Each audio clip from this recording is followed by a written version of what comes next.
ज़मीन हमारी पैतृक है और हमारे माता पिता जो है बोल के गए थे कि हमने ये ज़मीन बचा के रखी है, तो आप लोग इसको संभाल के रखना है, बेचना नहीं है। अभी तो जैसे हमने ये शुरू ही किया है, लेकिन जो एवरेज ये दे रहा है उस हिसाब से 1.5 लाख रुपए महीना, मतलब साल के लगभग 18 लाख रुपए आप मान के चलिए ये आपको मिल जाएंगे। मैं अमूमन अपने उत्तराखंडियों से कहता हूं कि अपनी ज़मीन मत बेचें।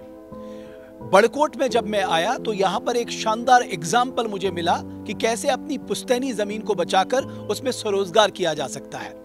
मेरी मुलाकात हुई यहाँ जितेंद्र सिंह बिष्ट जी से, जिन्होंने यहाँ पर सोलर स्वरोजगार योजना का एक बहुत ही शानदार एग्जाम्पल सेट किया है।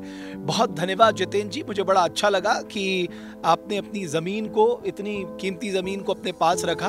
तो ये दिमाग में पहले से ही था कि अपनी ज़मीन को बचाना है? हाँ जी, बिल्कुल, ये पहले से था, क्योंकि ये ज़मीन हमारी पैतृक है और हमारे माता पिता जो है बोल के गए थे कि हमने ये ज़मीन बचा के रखी है, तो आप लोग इसको संभाल के रखना है, बेचना नहीं है। थोड़ा सा मुझे ब्रीफ करिए, ये जो आपने प्रोजेक्ट लगाया है, क्या इसकी क्या खास है इस प्रोजेक्ट में? इस प्रोजेक्ट की खासियत ये है, एक तो ये उत्तराखंड सरकार के द्वारा मुख्यमंत्री सौर स्वरोजगार योजना के अंतर्गत लगाया गया है, जिसमें सरकार द्वारा इस क्षेत्र में 20% सब्सिडी लगभग पुरुष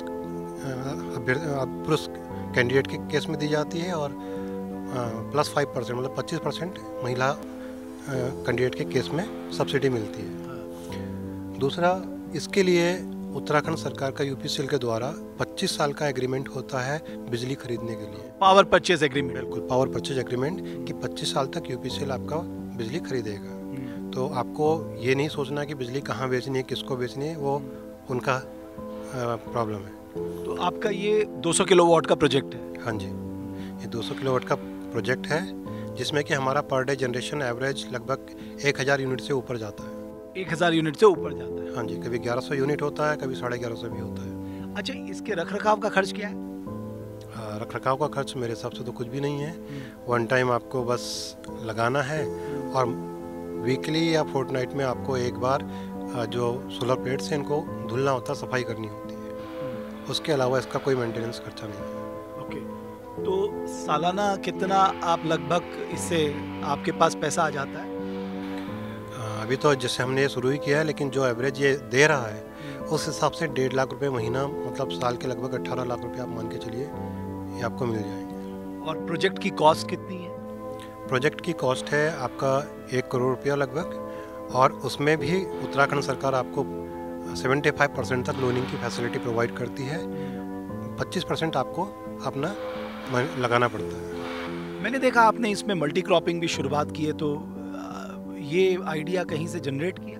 नहीं, ये अपना ही आइडिया था।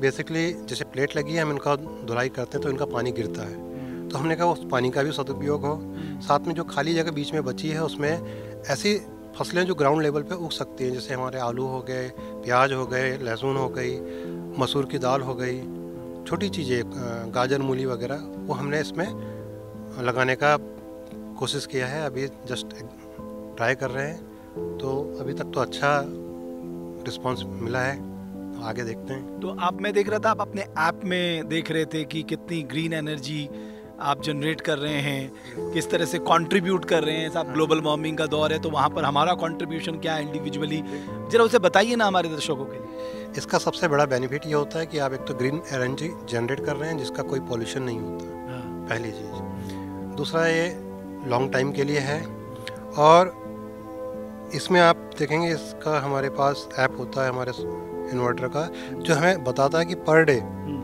हमने लगभग कितना ग्रीन एनर्जी जनरेट की है और कितना सेविंग किया है। आज की अगर मैं बात करूं, आज कितना सेव किया आपने?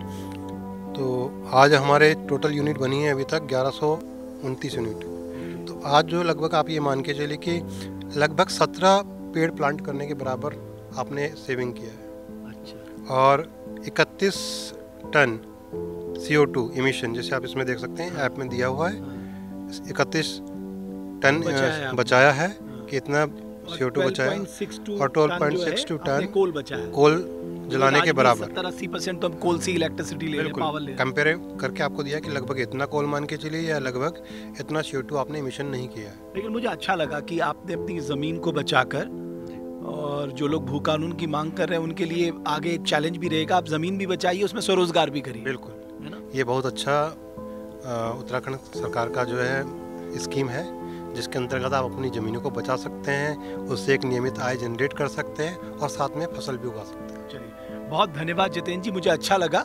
तो अमूमन जब हम ये बात करते हैं कि हमें अपनी ज़मीन का सदुपयोग करना है, तो सदुपयोग कैसे होगा? जब हम स्वरोजगार की दिशा की ओर आगे बढ़ें, हम इस तरह की स्कीम का फ़ायदा उठाएं, हम खुद भी आत्मनिर्भर बने, दूसरों को भी प्रेरित करें। अगर हमें उत्तराखंड को बचाना है तो हम सबको अपना कंट्रीब्यूशन देना होगा, और वो कंट्रीब्यूशन यही है कि हम अपनी ज़मीन न बेचें, अपनी ज़मीन बचाएं और इस तरह के स्वरोजगार के जो मॉडल हैं उसे अपनाएं। बहुत धन्यवाद हमारी इस पेशकश को देखने के लिए।